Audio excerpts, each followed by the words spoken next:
Hello everybody and welcome to today's video, and today I'm going to be looking at keyword research and in particular how I do my keyword research.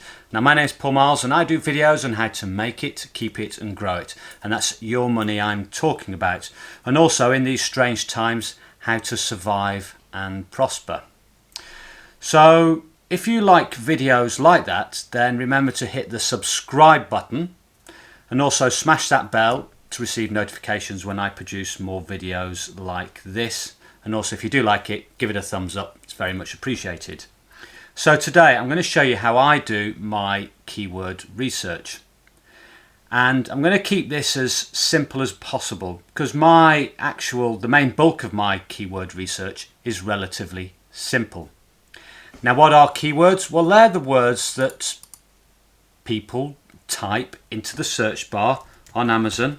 And I'm going to use the example of teacher appreciation as an example of a keyword. They type those into the search bar in Amazon and then they get the search results. And those words can either be a word, a couple of words, or a whole string of words.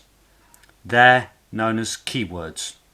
And they're roughly divided into short tail keywords, which are 3 words or less, and long tail keywords, which are 4 words or more. Now, why is keyword research important?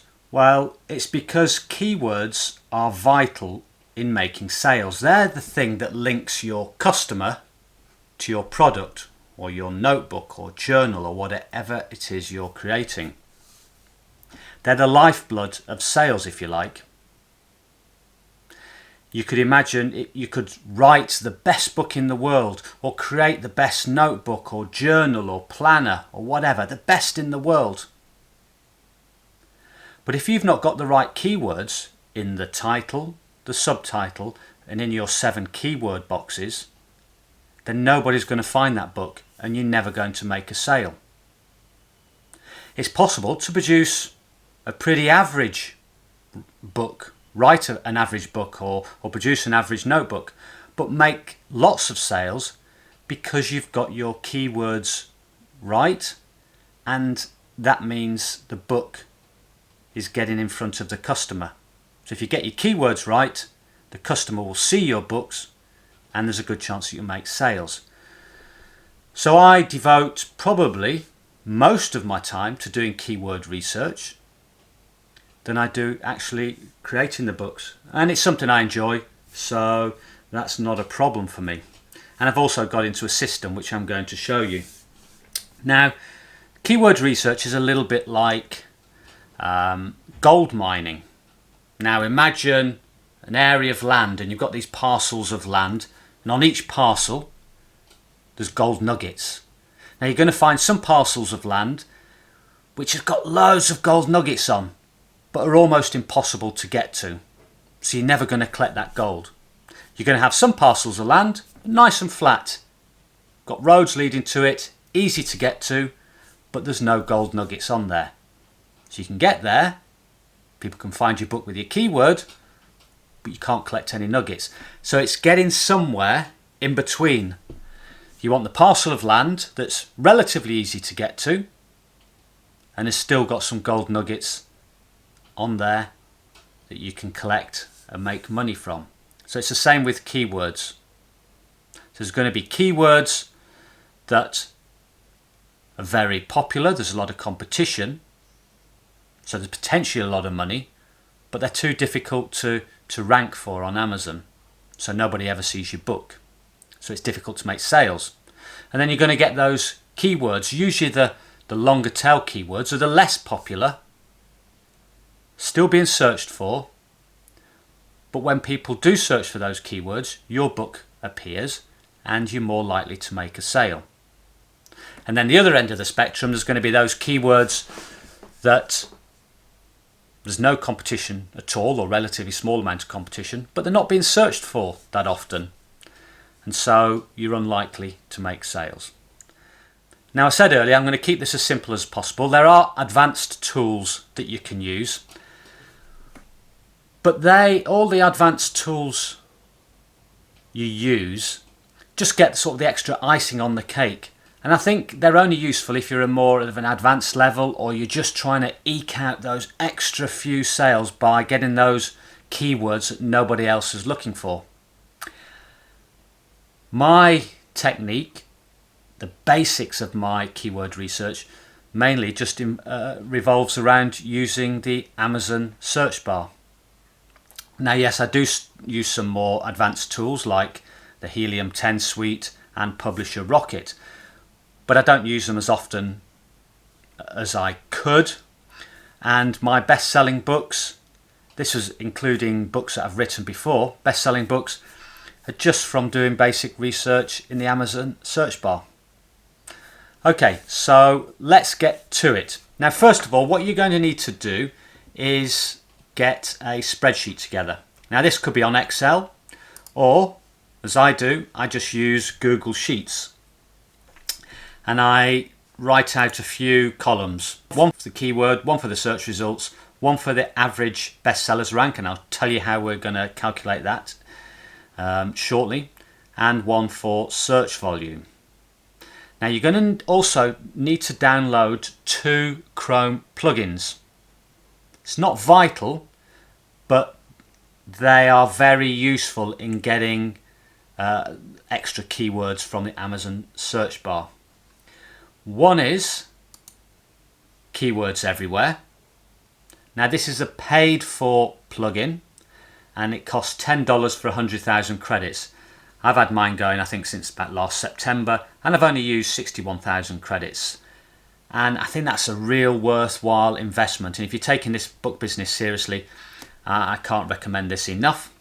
And the other one is a free tool called Amz Suggestion Expander.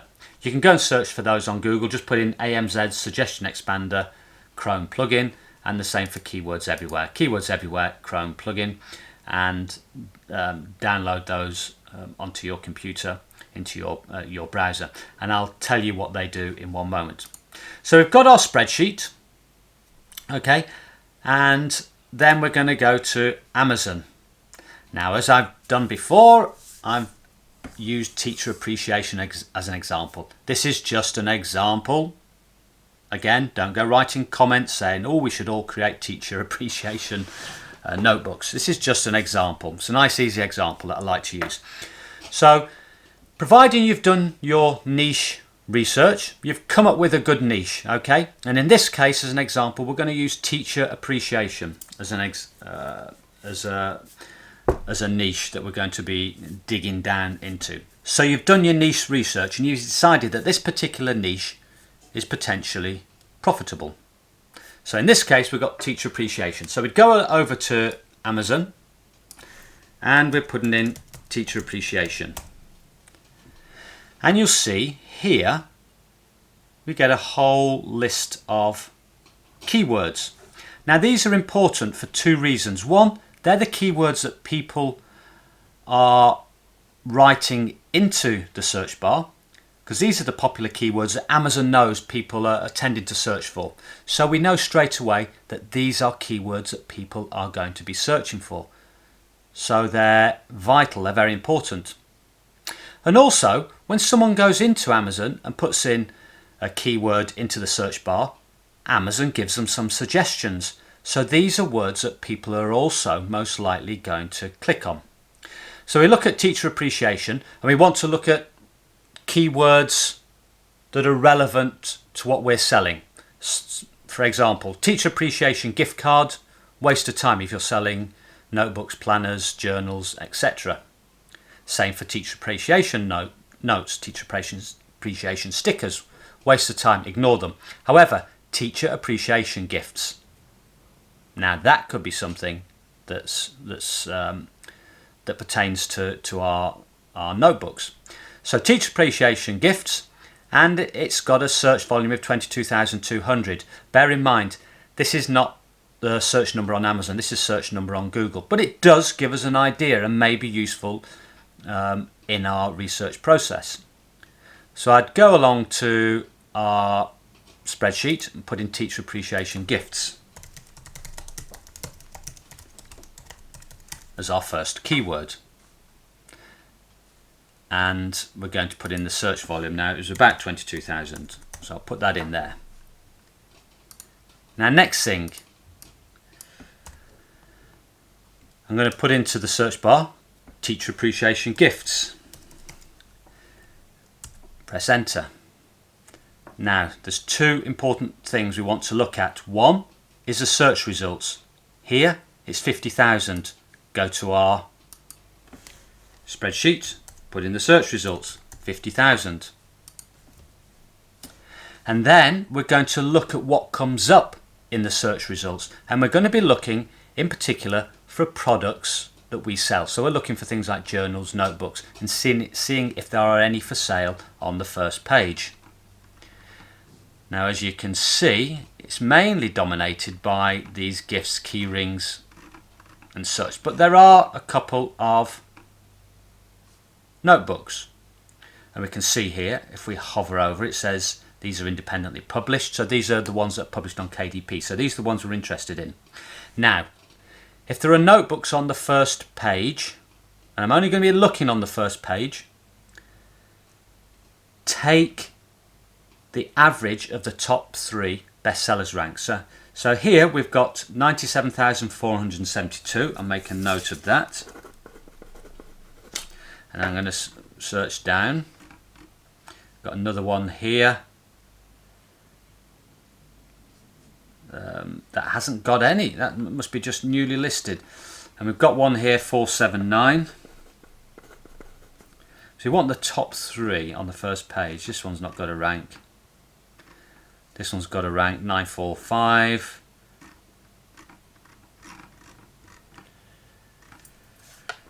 And we've got 945. So the top 3, we're going to take the average off. So I open my calculator, and I'm just going to do it just generally. So 97,000 plus 479,000 plus 945. Now this isn't actually going to be a keyword I'm going to use, and I'm going to tell you why in a moment. So we've got the total, divide by 3. So we've got an average bestsellers rank of 507,000. So we put that onto our spreadsheet. Now, in order for a keyword to qualify as something that I would consider using, I want search results less than 1,000. So you can see with the Teacher Appreciation Gifts, we're on 50,000 search results. You're going to be competing with 50,000 other products. So for me, that would wipe out this keyword altogether. I wouldn't even calculate the bestsellers ranks, but I've done it just for your benefit to show you what I do. And then we've got the average bestsellers ranks of the top 3 books. And again, in order for that to qualify for my criteria as a keyword I'd possibly use, the bestsellers rank has got to be less than 300,000. You see, with a bestsellers rank of 300,000, something like that, we would expect, I've done that 3 million, there we go, 300,000, we would expect possibly 16 sales per month. Now I've used this calculator and compared it on my books, and it's relatively accurate, gives you a good idea. And so I'm looking to create a book where there's a minimum of 16 sales per month. So one sale approximately every other day. Now, some books you won't achieve that. Some books you'll do a lot better than that. So that's why I use 300,000. That's my target. So I'll keep the keyword in there. It might be useful at some point, but this doesn't fulfill my criteria. I want searches of less than 1,000, and I want an average bestsellers rank of the top 3 books of less than 300,000. Now the reason I do the bestsellers ranks, the average of less than 300,000, is that I want to make sure that people are buying the books already. I want to make sure that there is a market for the book. I'm not particularly interested in trying to build a new market. I want to go where the money is already going. So if you know there's books there that are making sales, you know that's where money is being spent, and that's where I'm going to go and attack. Now you might say, but look, I've got a keyword here, it's less than 1,000 in the search results, and there's no other books there for sale. I'm going to make a killing. Well, that's not right. That's possible, but I think you're wasting your time. I think you would be wasting your time. I'd be wasting my time, because you're trying to go for a market that you're not too sure about. You don't know that's there. Now these notebooks do, a lot of the time can be quite quick to produce, so there's no harm in going for that. But with experience, I want to try and get sales from every book I produce. Okay, so I stick to these criteria quite religiously. So now we've got teacher appreciation gifts. So that's another word we've put in now into our search bar. There's no other relevant search terms come up. Now I want to just go back to teacher appreciation for a moment. Now you see we had the Amz Suggestion Expander. Well, this is where, disappeared. This is where it comes into its own. It gives you some extra keywords. So teacher appreciation notepads. Now that could be relevant to us. People looking for notepads might be looking for journals or notebooks. So I'll use that one. Now this is 4 words or more, so this is a long tail keyword. And again, I'll put that onto I'll just copy and paste that into my spreadsheet. Now search results 2,000. That's more than I'm really interested in. So if you wanted to, you could go ahead and look for notebooks similar to ones you're going to be designing, like this. Again, it says down here, create space independent platform, publishing platform. And you could go and calculate the top 3 bestsellers ranks. However, straight away that doesn't fulfill my criteria, so I probably wouldn't even bother wasting my time at the moment calculating the average bestsellers ranks of the top 3 books. I'd go on to be finding more keywords. Now this is what I do. So we've got teacher appreciation here. Now if you write in your keyword, then space, start with the letter A. See what words come up. Then I'll delete, go to letter B, see what words come up. And I'll go through the alphabet like that. So nothing for D. Oh, try that. No, nothing for D. What comes up for E? Nothing.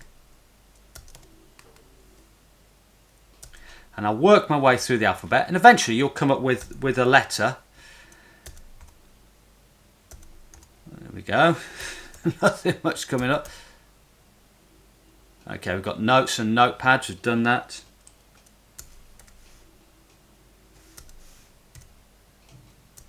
And so on. You know what I'm doing. So that's just an example. Then I'll put in teacher appreciation notebook. See what appears.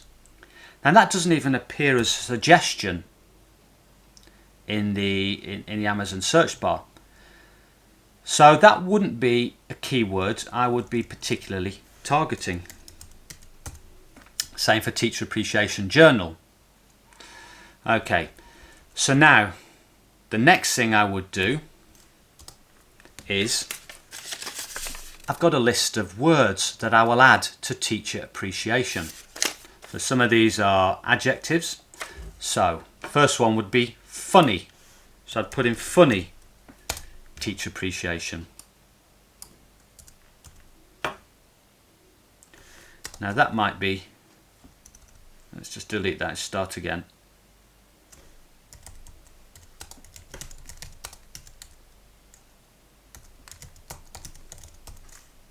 So nothing comes up for funny teacher appreciation, but I'm just going to try just funny teacher. Now we've got a couple of ideas here. Funny teacher notebook, funny teacher gifts, funny teacher book. Now these funny teacher gifts for women. Now these could be things that could pertain to our niche and could apply to teacher appreciation. Okay, so let's pick funny teacher gifts. I'll go for the first one. 60,000 results. So now that's going to go into the spreadsheet. But at 60,000 results, that's not going to interest me really at the moment. So funny teacher gifts for women. Now this might be something more applicable. Wow, we're still looking at 60,000 results. So again, and that would go onto the spreadsheet, but wouldn't fulfill the criteria. So I've got a number of different words that I would use: funny, cute, teacher, appreciation. Nothing comes up for teacher appreciation, but something cute, teacher, cute gifts for teachers. So that could work.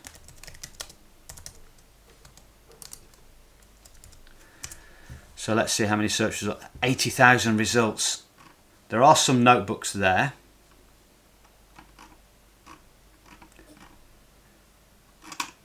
But with 80,000 results, you're going to be looking, you know, the competition is going to be too great. So let's look at teacher appreciation, Gag Gift. And I say this is on my list. I've got a small list here of words that I often will use. Again, a lot of search results. Now, teacher appreciation is a very common niche. It's a very common niche, and there's a lot of competitive keywords. So, you know, at the end of the day, you may not find any that fulfill the criteria. Now, other words I use are also cool teacher,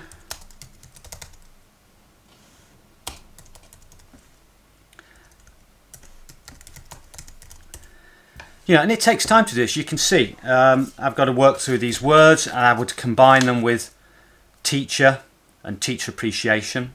And then we've got, and I also like to also add in things like for men, for women.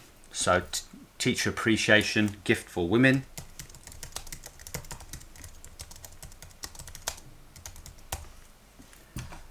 Excuse the spelling mistake. Again, 40,000 results. Oh, I've upset Amazon.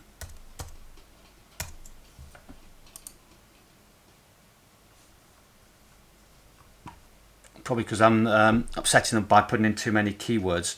That's the first time that's actually happened for me, so hopefully it won't happen again. I'll put a list of these words that I use in the description down below, so just take a look at them. These are funny, cute, gag gift, gift, present, gift for, funny gift for, cute gift for, a present for, a leaving gift for. So it could be a leaving gift for a teacher, farewell gift for a teacher, cool teacher appreciation gifts. And then you've got the for women, for men, for daughter, for son. Obviously the for daughter and for son wouldn't apply to teacher appreciation. Although actually it could. I'm thinking about young son or daughters, but it could be an older son or daughter. So forget that. Okay. So you see how we've done it. And so you'd end up with a whole list of keywords here, whole list of search results, and a whole list of average bestsellers ranks for the top best-selling ranked products on the first page. And you would pick out those keywords that had a search result of less than 1,000 and an average bestsellers ranks of less than 300,000. And then you would pick those keywords. Now, what I would do is pick the keywords that have got obviously search results of less than 1,000, and then pick the keywords with the lowest average bestsellers ranks, because that means there's books that are selling well when they appear for that keyword. I mean, they may be selling well because they're selling on a different keyword, but at least you know they're appearing for that keyword. And I would target those keywords. Now, I tend to use a short tail keyword if I can find one that fulfills the criteria and put that in the title. I would then, in the subtitle, put 2 long tail keywords that fulfill the criteria, but make it look natural. Don't just put them together. You know, you could put something like teacher appreciation gift for women and cool gifts for a teacher. That doesn't sound right, but you see where I'm going with that. Just make it, I'd have to write it out. Just make it look natural. Now, you've got your list of your keywords, and you're going to use most of those words in the title and the subtitle. Most of those single words are going to be used up. The words that you don't use, you're then going to put in your 7 keyword boxes. I don't put phrases in my 7 keyword boxes. I put single words. And these are going to be words that haven't been used in the title or subtitle, but appear on my list of keywords. So I hope that explains how I do my keyword research. You could probably ask 10 notebook journal publishers what they do, and they'll probably all come out with a different technique, a different method of doing it, but will probably, in a roundabout way, come to very similar results. And these are results that I think have worked reasonably well for myself. And my son also does these books, and he uses the same technique, and also again does reasonably well. I'm not selling millions of books, but I'm selling, I think, a decent number, and so this has worked for me. So that's it for now. I'm sure you've got questions on this method, and if you do, please let me know in the comments below, and I'll try my best to answer them or do another video around the questions. And if you do like the video, give it a thumbs up. Remember to hit the subscribe button and smash that notification bell so that when I do the next video, you're going to be one of the first to see it. So that's it for now. Take care, stay safe. Okay, stay safe, and I'll speak to you again soon. Bye-bye.